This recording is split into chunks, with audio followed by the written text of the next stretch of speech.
Hello dear twelfthies, welcome back to our YouTube channel. आज मैं आप लोगों के साथ एक बहुत ही इंपॉर्टेंट अपडेट के साथ यहां पर हूं। 29 ऑफ जैन 2026 को बोर्ड ने एक बहुत बड़ा चेंज कर दिया है बच्चों। आप लोगों को पता होना चाहिए कब हुआ है बेटा, ये अभी हुआ है 29/1/2026 को।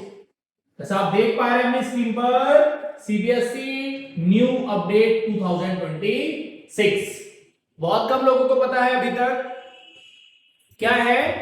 सीबीएसई ने एक नोटिस डिक्लेयर, ऑफिशियल तो भी नहीं किया, लेकिन जो हेड एग्जामिनर्स होते हैं आप जानते हैं, कुछ लोगों को पता होगा जो 10th पास आउट करा सब 12th में आए, तो होता क्या है जब कॉपी का इवोल्यूशन होता है बेटा, तो इस पे टीम में ना एक हेड एग्जामिनर होता है। ओके, कौन होता है? HE कहते हैं इसे शॉर्टली, एक हेड एग्जामिनर होता है। Okay, HE। तो HEs के पास ईमेल्स आए हैं क्लास 12 के लिए। 10th का इवैल्यूएशन तो एज इट इज होगा जैसे अब तक होता था, लेकिन क्लास 12th में सीबीएसई बिग अपडेट लेकर आई है। वो अपडेट क्या है, उसके कंसिक्वेंसेस क्या है, उसके पॉजिटिव इंपैक्ट क्या है, आज मेरे साथ आप दोनों बातों को समझेंगे। आप एक बात समझ लीजिए, कोई चीज जब मार्केट में आती है या कुछ नया होता है तो 100% हमारे लिए वो पॉजिटिव नहीं होता, वो निगेटिव भी होता है। ये बात आपको समझनी चाहिए। मान के चलो, कहते हैं ना कि एक सिक्के के दो पहलू होते हैं। आपने घर में एक पेड़ लगा रखा है। अब आप जानते हैं पेड़ हमने बेनिफिट के लिए लगाया है, आपको एयर दे रहा है, ऑक्सीजन दे रहा है ना। आपके घर के एटमॉस्फेयर को, आपके AQI को मेंटेन किए हुए है। सर्दियों में, गर्मियों को आपको छांव दे रहा है, टेम्परेचर आपके घर का कम किया हुआ है। लेकिन वही प्लांट जब सर्दियां आएंगी तो अब धूप की जरूरत पड़ेगी, तो सनलाइट आपके घर में नहीं आने देगा, वो एरिया कवर करके रखेगा, छांव रहेगा तो आपको ठंडी लगेगी।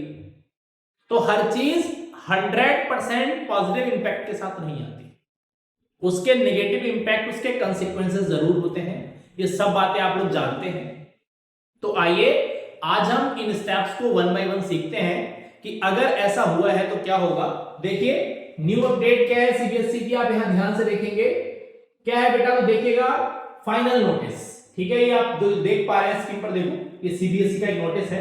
ये क्वेश्चन पेपर की इमेज मैंने पीछे से लगाई हुई, आप लोग यहां देख पा रहे हैं। तो नोटिस क्या है, इस बात को आप लोग समझेंगे, मेरे साथ ध्यान से देख लो। पेपर कुछ आपका जो फर्स्ट पेपर जो आप लोगों का आने वाला है इस तरह से आएगा। जो सेट बने पेपर कोड है ना आपके बोर्ड की कॉपी पर, एक ऑप्शन है पेपर कोड का, पेपर कोड लिखा हुआ है। ठीक है, समझ में आ रही है बात? तो देखो फाइनल नोटिस डिक्लेयर किया गया, तो आप डिफरेंस मेरे साथ सीखेंगे। न्यू अपडेट क्या है सीबीएसई की, आप ये बात मेरे साथ सीखिए। मैं आपको एक एक बातें बड़े आराम से सिखाता चलूंगा, मजे में। देखिए अब तक 2025 तक अगर हम लोग बात करें, 2025 तक, तो अब तक कॉपीज में क्या होता है, तो देखिए अगर हम बात करें तो आप यहां ध्यान से समझो क्या है बेटा। अब तक कॉपीज का जो इवोल्यूशन हुआ करता था ऑफलाइन हुआ करता था। ऑफलाइन से मतलब क्या है, अभी आप समझेंगे। ये ऑफलाइन इवोल्यूशन की बात यहां पर होगी और इधर आपकी ऑनलाइन इवोल्यूशन की बात होगी। ये आपका ऑनलाइन इवोल्यूशन है, ठीक है। ये आपका कौन है, ये ऑनलाइन इवोल्यूशन, ठीक है। ये कब होने वाला है, ये ऑनलाइन, ये 2026 के लिए है बच्चों। चलो मैं इसे अलग कलर से लिख देता हूं ताकि आप अलग से समझ पाए। सॉरी, एक चीज और हट गई आपकी वहां से। चलिए मैं इसे और अलग करता हूं। ये कब होने वाला है, ये चेंज हुआ है कब, 2026 में। कब हुआ है, ये हुआ है 29 ऑफ जैन को। ओके, समझ रहे हैं मेरी बात को? हम किसकी बात कर रहे हैं, तो हम बात कर रहे हैं इवैल्यूएशन की, मतलब कॉपी चेकिंग की। ठीक है, इवैल्यूएशन, ध्यान दो क्या है, ये है इवैल्यूएशन। ओके, बोले तो कॉपी चेकिंग, बहुत सिंपली बोलो, कुछ लोग नहीं समझ पाएंगे तो ये बेटा क्या, ये है कॉपी चेकिंग। ठीक है, कि आपने जब बोर्ड्स में एग्जाम दे दिए तो अब कॉपी चेकिंग का प्रोसीजर क्या है। तो अब तक क्या होता था कि फिजिकल आंसर बुक आती थी। फिजिकल आंसर बुक का मतलब क्या हुआ कि आपने जो कॉपी को लिखा है वही कॉपी पहले यहां से बोर्ड जाती थी और वो उसके बाद वापस चेकिंग के लिए आया करती थी। ठीक है, बस उसके फर्स्ट पेपर उस पे आप एंट्रीज भरते हैं, वो हिस्सा फाड़ के सीबीएसई फर्स्ट पेज को रिमूव कर देती है, उस पर कोई रोल नंबर वगैरह नहीं आता, कोडिंग वो कराती है। ठीक है, तो अब क्या करते थे, एग्जामिनर्स उसे फिजिकली इवैल्यूएट किया करते थे, सीबीएसई अपॉइंट करती थी एचईज को, इवेल्युएटर्स को, तो उसके हिसाब से उसके बाद उसमें मेंबर्स एचईज वगैरह हुआ करते थे, पूरी टीम काम करती थी। तो उसके बाद आप लोगों का रिजल्ट डिक्लेयर होता था। अब सीबीएसई ने इस बार 10th के लिए तो सेम रखा, ये चेंज किसके लिए कर दिया है, 12th के लिए कर दिया। अब क्या आएगा, स्कैन कॉपी आएगी। क्या आएगा बेटा, स्कैन कॉपी। समझते हैं, जैसे आपने किसी पेपर को लिया, फोटो क्लिक की, उसकी पीडीएफ बना ली, तो अब पीडीएफ फॉर्मेट में कॉपी आएगी। बात समझ रहे हैं मेरी, किस फॉर्म में आएगी, स्कैन फॉर्म में, कौन दैट इज कौन सी फॉर्म में आएगी, पीडीएफ बनकर आएगा। ठीक है, या कोई और फॉर्मेट हो सकता है, सीबीएसई किसी और फॉर्मेट में दे दे, वैसे आई थिंक सो, मतलब मुझे ऐसा लगता है कि स्कैन करके पीडीएफ बनकर ही आएगी। तो अब दोनों में डिफरेंस क्या है, तो एक बात समझिए। पहली बात अब क्या है, इसकी रिकॉर्डिंग होगी कंप्लीट। अब जहां भी कहीं बैक कैमरा लगा होगा, उसके सामने बैठकर इवैल्यूएटर्स एग्जामिनर्स कॉपी चेक करेंगे। ठीक, समझ में आ गई बात, क्लियर हो गया पॉइंट। तो होता क्या है, देखो कई बार ऐसा होता था, जैसे कि आपने बहुत चीजें हैं, जैसे आपने ओएमआर शीट को देखा होगा, ओएमआर शीट पर जब कहीं पर भी से कोई भी आप एग्जाम देकर आते हैं बेटा, तो फिजिकली चेक नहीं होती, वो क्या होता है, उस मशीन लगी होती है, तो आपसे कहा जाता है कि मल्टीपल बॉक्सेस को ब्लैक ना करें, है ना। तो होता क्या है, फिर स्कैनिंग में दिक्कत आती है तो मशीन एरर दे देती है, या आपका आंसर को चेक ही नहीं होता। अब यहां समझिए, बहुत से बच्चों का राइटिंग है गंदा है, उन्होंने ए लिखा, उन्होंने बी लिखा, ऐसे है ना, ए लिखा है, डी में बहुत डिफरेंस नहीं। तो अब देखो जैसे मैंने बना दिया, ये पता लग रहा है ए है डी है, तो ऐसे में बड़ा कंफ्यूजन हो जाता है। समझ रहे हैं मेरी बात को, हुआ क्या, जैसे मान के चलो बहुत सारी चीजें हैं कि कई बार लग रहा है बच्चा 19-20 तक पहुंच गया, 23 नंबर है, तो कुछ देखा दाखा नंबरिंग में हो गया। अब क्या है, ऐसा बता रहे हैं लोग कि मतलब जो है अब मार्किंग स्कीम जो आएगा वो एआई से सेल्फ इवैल्यूएट करेगा। अब अगर मान के चलो, सपोज दैट कि कोई भी चीज है, या अगर एआई पर इनबिल्ट मार्किंग स्कीम आ जाती है, कि अगर मान के चलो कि 2026 के लिए एआई बेस्ड अगर मार्किंग स्कीम आ जाती है बच्चों, तो क्या होगा, अब एआई पर बेस्ड मार्किंग स्कीम जब आएगी बेटा, तो एआई तो भाई डायग्नोस करेगा जो उसके अंदर कोडिंग की गई है। आपने आंसर को किसी और फॉर्म में लिखा है, एग्जामिनर्स कॉपी चेक करते थे, वो सब्जेक्ट को पढ़ा रहे हैं, उन्हें पता है कि इस आंसर को ऐसे भी लिखा जा सकता है।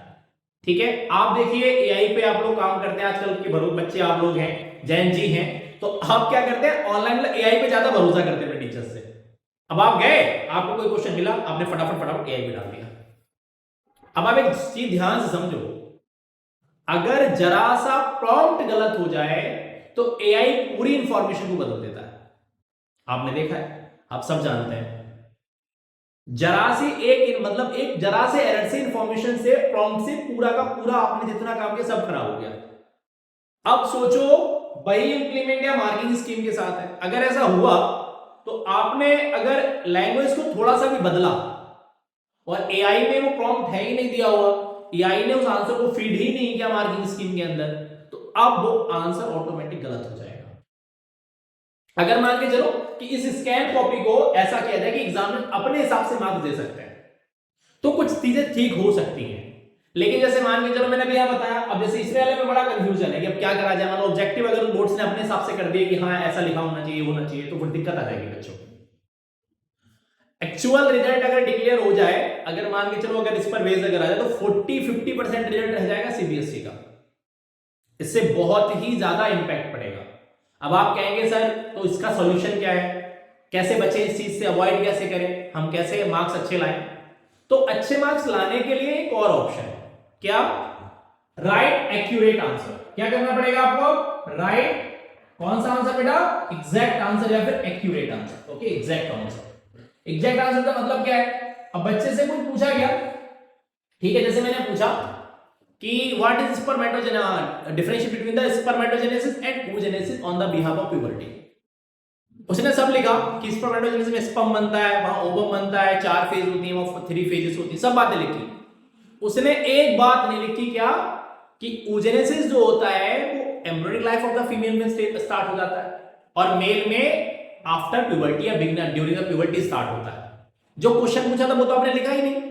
अब सारी रामायण लिखने से क्या हुआ, मुझे तो कंटेंट चाहिए था, मुझे तो 2 वर्ड्स मार्क्स करने थे, आपने बोले कि नहीं, तो आपका अब आप तो 2 मार्क्स को काउंट किए बैठे ना कि आपने तो आंसर अटेम्प्ट किया और सही भी है, तो ये प्रॉब्लम आएगी। इसीलिए जरूरी है एक्यूरेसी, आंसर को लिखना कैसे।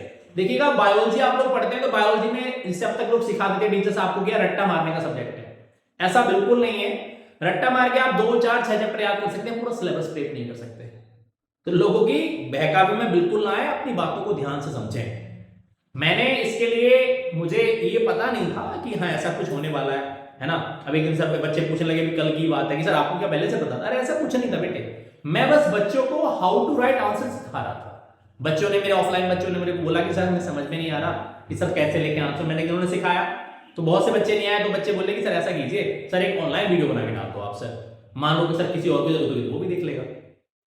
तो इसीलिए मैंने हाउ टू राइट आंसर मैंने वहां बताया हुआ है कि जरूरी है नहीं कि आपको 150-200 वर्ड लिखने हैं, 150 200 250 वर्ड्स लिखने हैं, ऐसा जरूरी नहीं है। आपको कंटेंट लिखना है। मैंने बताया 2 वर्ड्स लिखकर भी 2 मार्क्स लाए जा सकते हैं एज प्लेस ऑफ 120 वर्ड्स। कैसे लिखना है, क्या नहीं लिखना है, ये बातें मैंने आपको सिखाई हैं। तो आप अगर ऐसा चाहते हैं तो आप हमारे चैनल पे जाकर हाउ टू राइट आंसर वाली वीडियो को देख सकते हैं, और लगातार पीवाईक्यू सीरीज में आप लोगों को कंटिन्यू किए हुए हूं। ठीक है, कुछ चैप्टर्स आगे हैं, कुछ आने वाले हैं, तो आप लोग हमारे चैनल को सब्सक्राइब, लाइक और शेयर करें और हमारी पीवाईक्यू सीरीज के साथ बने रहें।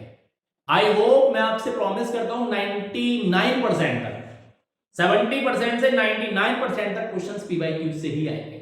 1% कहीं से चला जाए तो उसकी गारंटी नहीं है, लेकिन 99% तक, 70% से 99% की बात कर रहा हूं। और टाइपोलॉजी ऑफ क्वेश्चन तो बदलने वाली ही नहीं। तो इसीलिए stay focus and stay calm. बहुत ही माइंड को रिलैक्स रखना है, लोगों के बहकावे में बात नहीं आना है। देखो भाई, अपडेट आई है, अभी बहुत से लोगों को नहीं पता, बहुत से लोगों को जानते भी नहीं है इन चीजों के बारे में कि सीधे सी बात में ऑफिशियल करेंगे। अभी क्या 100% कंफर्मेशन नहीं है, जिस दिन हो जाएगा मैं आपके लिए वीडियो लेकर आऊंगा। लेकिन ये समझो 95% तक चांसेस हैं कि बोर्ड इसी पैटर्न पे चलेगा। तो लोगों की बातों को बड़ा ध्यान से पहले अपनी बात समझ लें कि कौन क्या बता रहा है, क्या नहीं बता रहा है। ठीक है, हेल्थ सबसे इंपॉर्टेंट है, आपके ब्रेन को काम रखना। तो बिल्कुल अच्छा से अच्छे चीजें खाइए, माइंड को काम रखिए, अच्छी से नींद लीजिए, 6 से 8 घंटे सोइए। ठीक है, प्रैक्टिकल्स आप लोगों के निपट चुके हैं, तो अब आप सिर्फ पढ़ाई करने का फोकस है। तो अपने रिवीजन को दोहराइए, ठीक है, अच्छे से पढ़िए, अच्छा खाइए और ब्रेन को बिल्कुल काम रखिए। किसी की बातों में नहीं आना है, बहकावे में नहीं आना, और अच्छे से पढ़िए। A very very heartfelt thank you to everyone. A very good evening. मिलेंगे अनदर वीडियो में पीवाईक्यू सीरीज के साथ। Thank you.